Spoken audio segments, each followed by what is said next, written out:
Boker Mevorach, les filles, j'espère que vous êtes en pleine forme Be'ezrat Hashem. Alors, sûrement en guise de conclusion, ce cours numéro 5 Be'ezrat Hashem sur le Tselem Elohim, sur la bracha dont nous a doté Akadosh Baruch Hu d'être à son image.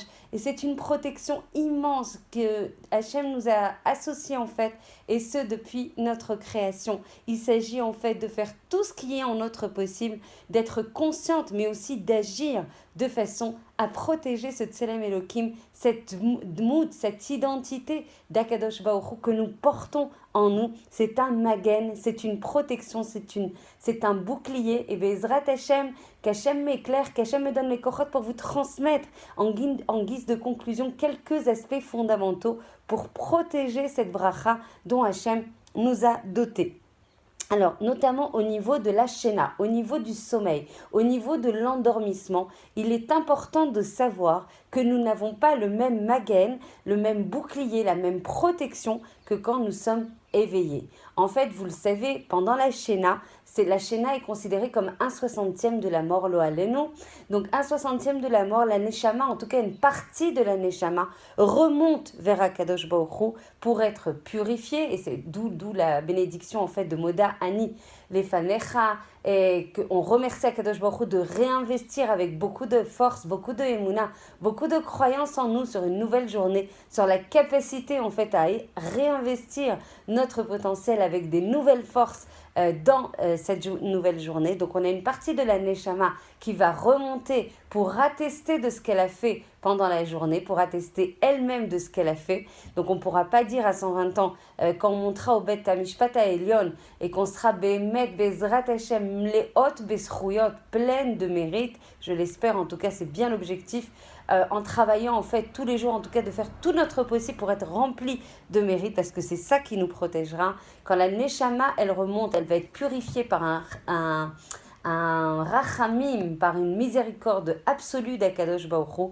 pour arriver en fait de nouveau le matin propre, avec des nouvelles kochot, avec de nouvelles inspirations, avec des nouvelles volontés Be'ezrat Hashem. Et quand on s'endort, donc la Neshama elle part, une partie en tout cas, et le Ruach aussi monte. C'est le Ruach, vous savez, pour celles qui ont étudié beaucoup avec moi, c'est ce qui détermine la personne, c'est son identité, c'est son ratson, c'est sa volonté.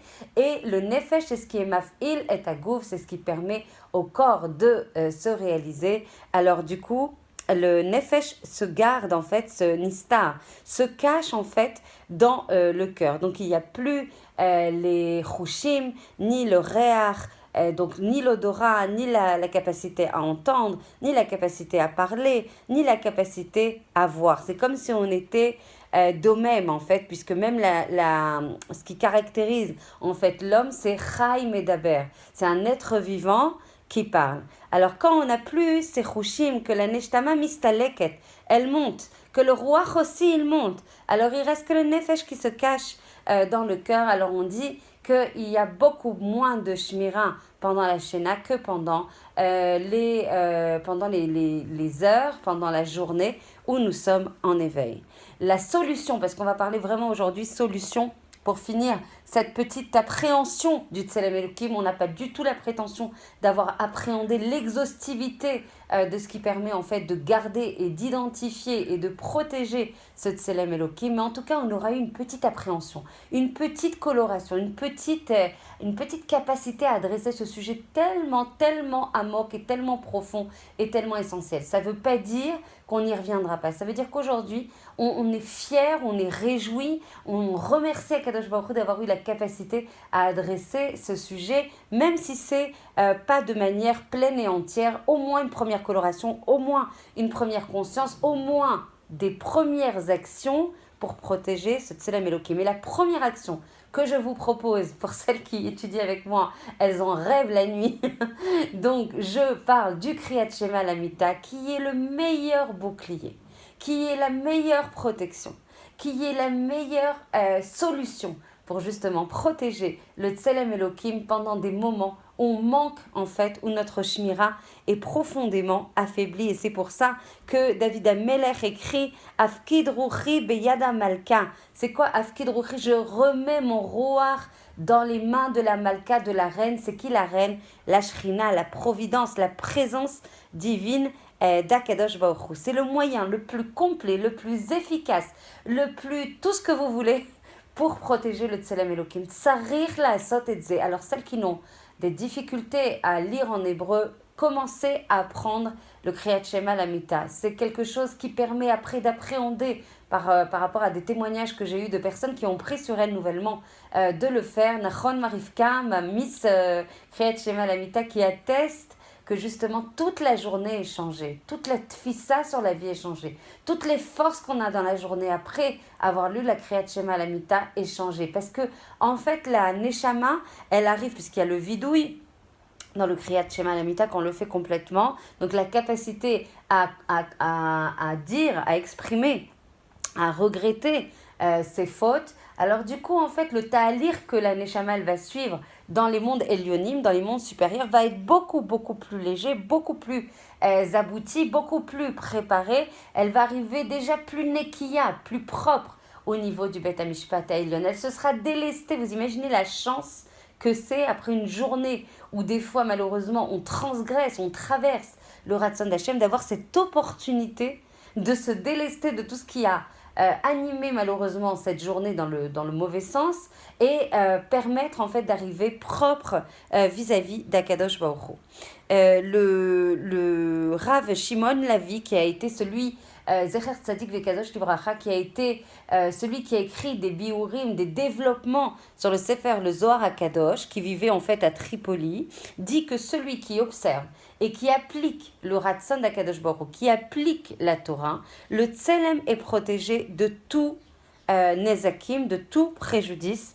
A contrario, celui qui transgresse va avoir peur de tout. C'est-à-dire qu'au lieu d'avoir peur d'Akadosh Baruch Hu, eh ben, en fait, il va avoir peur de toutes les autres personnes, de tous les autres événements. On va voir des gens qui vont trembler de peur de leur futur, des événements, de ce qui va arriver pour leur famille, des enfants du Chinuch Yeladim, etc. Ils vont trembler, ils vont avoir une vie qui va être que d'Ahagot pour permettre de s'extirper de ce monde de Dahagot qui est le contraire de la Emouna. Il faut remettre son roi en Akadosh Baruch Hu. Il ne faut avoir peur que d'Akadosh Baruch Hu. Si tu as peur d'Akadosh Baruch Hu, entre guillemets, le mot peur, vous avez compris, c'est on travaille sur la yira, la petitesse de l'homme par rapport à la romémout, à l'infini grandeur d'Akadosh Baruch Hu. Alors du coup, si on a peur, entre guillemets, d'Akadosh Baruch Hu, alors on n'aura pas peur des autres. Et alors très vite, je vais avoir des contre-arguments que j'ai déjà eus. Oui, mais c'est sympa tout ça, ton Tselem Elohim, la protection. Et si jamais on n'a plus cette protection, alors on peut être à nu et donc perméable à tous les préjudices, que ça soit lo alenu, des préjudices caspim, financiers, des préjudices lo alenu, de brio, des préjudices, encore une fois, ça, ce sont les cheshbonot d'Akadosh Baruch Hu. Donc, certes, vous allez voir des gens qui sont qui enlèvent le Tselem Elohim par rapport à plein de fautes, malheureusement, qu'ils réalisent.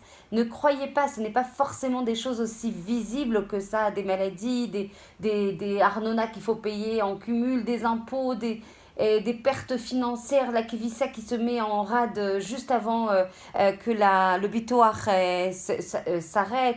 Tout ça, c'est des choses, en fait, alva, et on devait, je vais vous paraître très provoque, mais en fait, on devrait sauter de joie d'avoir des nézikim. On ne les veut pas, mais s'il arrive des préjudices financiers, il faudrait sauter de joie.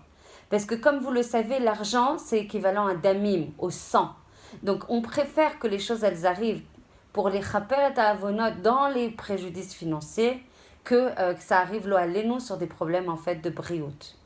Donc, en fait, il est très important de comprendre que même si vous voyez des personnes parce que ça, j'ai tout le temps la remarque. Ouais, il y a des personnes qui ont l'air super heureuses, qui ont l'air de profiter de la vie, qui ont l'air pourtant de ne pas faire le Ratzon d'Akadosh Baruch Hu. Alors, c'est quoi cette histoire de Tselem Elohim? Il y a un point qui est central dans l'ensemble de cette sidra. De comprendre que les Nezakim, ce ne sont pas des choses forcément... soit une chayara, comme on a dit, le lion qui rugit et qui va attaquer en fait une personne, soit des problèmes financiers, ça peut être des problèmes nafshim, des problèmes de dépression, des problèmes de tristesse, des problèmes en fait, voilà, c'est comme si le disque dur en fait s'abîmait à l'intérieur de la personne. Ça le plonge en fait dans des clipotes, ça plonge la personne dans une obscurité. Combien j'ai vu de personnes qui vibraient pour la Torah, Bon, l'inverse c'est vrai, Baruch Hashem. Heureusement, ça veut dire que ces personnes ont fait tchouva. Des personnes qui vibraient pour la Torah et tout d'un coup, ils vont se retrouver dans un shiur Torah complètement chassoumim. Impossible de faire pénétrer la Torah dans leur cœur. Ils ont tellement de clipotes qui entourent leur neshama que la lumière ne parvient plus à passer. Donc ils ne peuvent plus s'émouvoir, ils ne peuvent plus vibrer, ils n'ont plus la capacité à s'activer pour se rapprocher d'Akadosh Baruch Hu. Mais encore une fois, il n'y a jamais de désespoir. Si grâce à ces cours Be'ezrat Hashem, et c'est pour ça que Tsarich le Hafitz, il faut les diffuser au maximum. Ça veut dire que une personne, elle peut avoir un potentiel de contact énorme. Et qui nous dit, nous on est là pour les hommes, on est là pour faire les choses et laisser après Akadosh Baruch Hu finir. Ça veut dire que ce cours-là, si vous le diffusez, n'ayez pas peur de diffuser, ayez l'audace de diffuser, portez l'identité d'Akadosh Baruch Hu. Combien j'ai de personnes qui me disent oui, mais j'ai trop peur que les gens me catégorisent comme ça et peut-être que je les harcèle trop en envoyant des cours et peut-être que je sature trop leur messagerie. Comme disait une fille que je connais nouvellement et que j'apprécie beaucoup, elle va se reconnaître si elle écoute le cours Be'ezrat Hashem, elle dit avec un clic, on atteint le monde entier. Avec un clic. Vous croyez qu'Hachem, il a créé ça dans notre génération pour rien? Est-ce qu'il y a quelque chose en fait qui arrive par hasard? Absolument rien n'arrive par hasard. Si on a la possibilité de transférer en un clic à plusieurs dizaines de personnes, Hachem il fera avec sa chokhma infinie, sophistiquée, malé rachamim, il va pouvoir atteindre la personne qui doit atteindre ce cours, qui doit se réveiller grâce à ce cours, qui doit laisser rentrer Hachem dans son cœur grâce à ce cours. Alors nous, on ne doit pas se poser de questions, on ne doit pas être trop complexe, on doit être pshutot, on doit être mimot, on doit être innocente, on doit être simple, on doit vraiment laisser couler, laisser investir et après Hachem, il prend la main, Be'ezrat Hachem, surtout quand c'est fait l'ishmak, surtout quand c'est fait pour rapprocher les enfants d'Akadosh Baruch Hu.